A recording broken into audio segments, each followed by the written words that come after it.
एक्कासी चीनले पठायो रुसी मोर्चामा सेना, विश्वभर भयो नयाँ तरङ्ग सुरु। नेपाली चलचित्र प्रेम गीत भारतसँगै चीनमा पनि रिलिज हुने, चिनिया भाषामा पनि गरियो डेब्यू।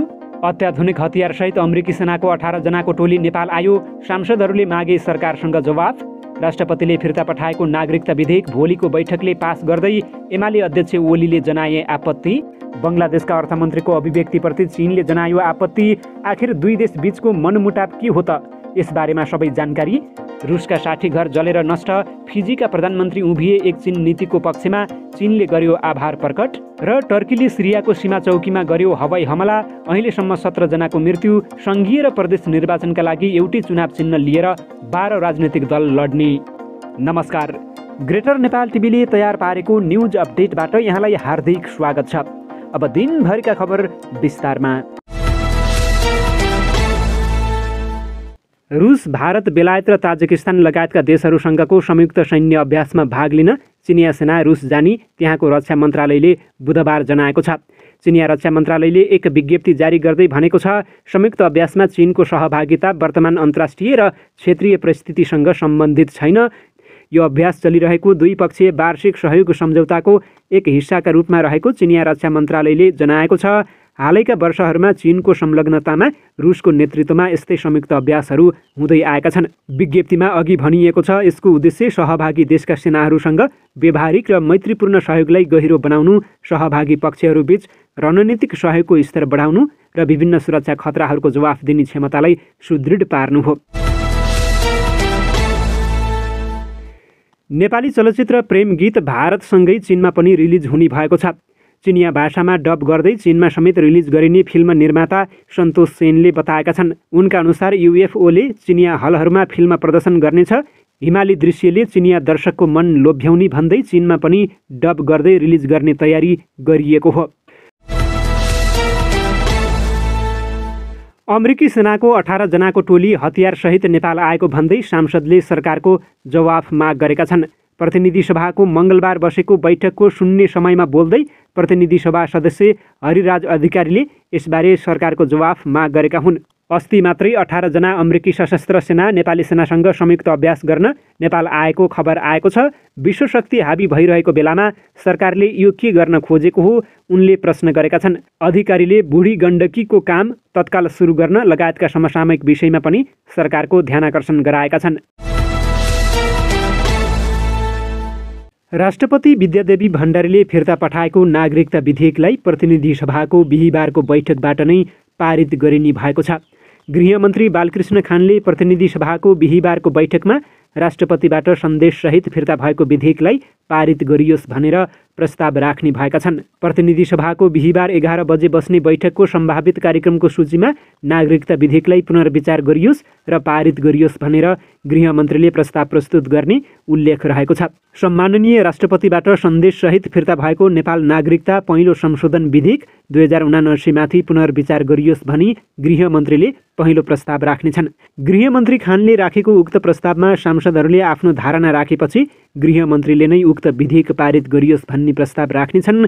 राष्ट्रपतिले साउन 29 गते नागरिकता विधेयक पुनर्विचार गर्न भनेर प्रतिनिधि सभामा फिर्ता पठाएकी थिइन्, जसको सत्तारूढ गठबन्धनले विरोध गरेको छ। गठबन्धनले सङ्घीय संसदका दुवै सदनबाट नागरिकता विधेयक जस्ताको तस्तै पारित गरेर राष्ट्रपति कहाँ प्रमाणीकरणका लागि पठाउने निर्णय गरेको छ। त्यस आधारमा हेर्दा सत्ता गठबन्धनको बहुमत हुने भएकाले गृहमन्त्रीले राखेको प्रस्ताव पारित हुँदा बिहिबारको बैठकबाटै नागरिकता विधेयक पारित हुनेछ। सत्तारूढ गठबन्धनको उक्त निर्णयको प्रमुख प्रतिपक्ष एमालेका अध्यक्ष केपी शर्मा ओलीले बहुमतको घमण्ड गर्दै आलोचना गरेका छन्। प्रतिनिधि सभाबाट विधेयक पारित भएपछि राष्ट्रिय सभामा पठाइनेछ। राष्ट्रिय सभाले पारित गरेपछि सभामुख अग्निप्रसाद सापकोटाले प्रमाणित गरेर प्रमाणीकरणका लागि पुनः राष्ट्रपति कहाँ पठाइनेछ। त्यसरी पठाएको विधेयकलाई राष्ट्रपतिले 15 दिनभित्र पारित गर्नै पर्ने संवैधानिक व्यवस्था रहेको छ। बङ्गलादेशका अर्थमन्त्रीले चीनको महत्त्वाकांक्षी बेल्ट एन्ड रोड इनिसिएटिभ अन्तर्गत विकास उन्मुख देशहरूले थप ऋण लिनुअघि 2 पटक सोच्ने चेतावनी दिएका छन्। बङ्गलादेशका अर्थमन्त्री एएचएम मुस्ताफा कमालले खराब कर्जा शर्तका कारण धेरै देश समस्यामा फँसेकाले चीनले ऋणको मूल्याङ्कनमा अझ इमानदारिता देखाउनु पर्ने बताएका थिए। श्रीलङ्काको उदाहरण दिँदै मुस्ताफा कमालले चिनिया लगानीका पूर्वाधार आयोजनाले राजस्व उठाउन नसकेकाले त्यहाँको आर्थिक सङ्कट बढेको बताएका छन्। फाइनान्सियल टाइम्सलाई दिएको अन्तर्वार्तामा मुस्तफा कमालले भनेका थिए, विश्वभरको वर्तमान अवस्थामा सबैले चिनिया परियोजनाका बारेमा 2 पटक सोच्नेछन्।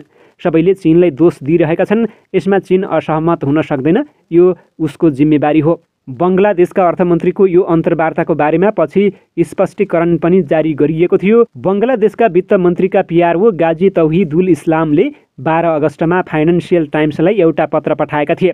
हामी बङ्गलादेशको अर्थतन्त्रमा तपाईँको रिपोर्टको कदर गर्छौँ, तर तपाईँको शीर्षक चीनको BRI ऋणबारे बङ्गलादेशका अर्थमन्त्रीको चेतावनीले अर्थमन्त्रीको वास्तविक अडान झल्काउँदैन। बङ्गलादेशका अर्थमन्त्रीले अगस्ट 9मा फाइनान्सियल टाइम्सलाई अन्तर्वार्ता दिएका थिए। चिनिया कम्युनिस्ट पार्टीको मुखपत्र मानिने ग्लोबल टाइम्सले सोमबार चिनिया विदेश मन्त्रालयको दैनिक प्रेस ब्रिफिङमा चिनिया विदेश मन्त्रालयका प्रवक्ता वान बेन उइनलाई सोधियो, बङ्गलादेशका अर्थमन्त्रीले फाइनान्सियल टाइम्समा पत्र पठाएर आफ्नो अडान स्पष्ट गरेका छन्। फाइनान्सियल टाइम्सले रिपोर्टलाई विकृत गरेको छ। मुस्तफा कमालले अरू देशबाट ऋण लिँदा कुनै पनि देशले 2 पटक सोच्नुपर्ने बताएका छन्। यो सम्पूर्ण विवादमा तपाईँको प्रतिक्रिया के छ? यस प्रश्नको जवाफमा वाङ बेन उइनले भने, मैले यो प्रतिवेदन हेरेको छु। बङ्गलादेशका अर्थमन्त्रीलाई गलत उद्धृत गरिएको छ। यसले बङ्गलादेश र चीन बीच आपसी विश्वास रहेको देखाउँछ। म फेरि पनि भन्न चाहन्छु कि सबैभन्दा ठुलो विकास उन्मुख देशको हैसियतमा चीन सबै विकास उन्मुख देशहरूसँग उभिएको छ। चीनको BRIबाट सबै विकासशील देश लाभान्वित भएका छन्। चिनिया विदेश मन्त्रालयका प्रवक्ताले भने, विदेशी ऋण बढेको भनिएको देशमा चीनको ऋण कम छ भने अन्तर्राष्ट्रिय पुँजी बजार र पश्चिमी मुलुकको प्रभुत्वमा रहेका वित्तीय संस्थाको ऋण बढी छ। गत वर्ष सेप्टेम्बरमा बङ्गलादेशको अर्थ मन्त्रालयले 2021 को लागि विदेशी ऋणको तथ्याङ्क सार्वजनिक गरेको थियो। बङ्गलादेशको कुल ऋणको 49% विश्व बैंक र एसियाली विकास बैंकको रहेको छ र चीनको 7% मात्र रहेको छ। रुसमा कम्तीमा 60 घर जलेर नष्ट भएका छन्। जङ्गलमा आगलागी हुँदा ती घरहरूमा पनि आगलागी भएर जलेको अधिकारीहरूले जानकारी दिएका छन्।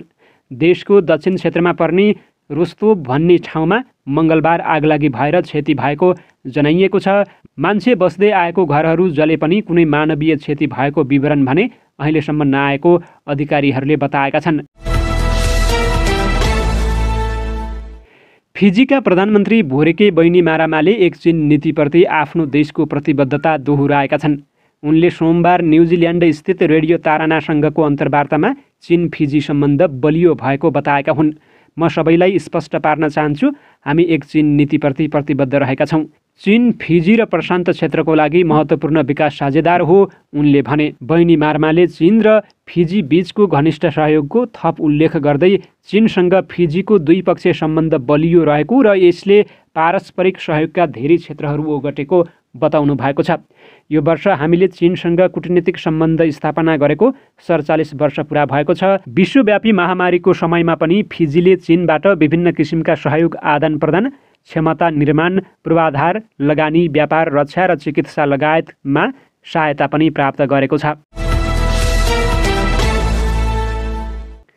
टर्कीको सेनाले सिरियाको सीमा चौकीमा गरेको हवाई हमलामा 17 जना लडाकुको मृत्यु भएको एक युद्ध अनुगमन निकायले जनाएको छ।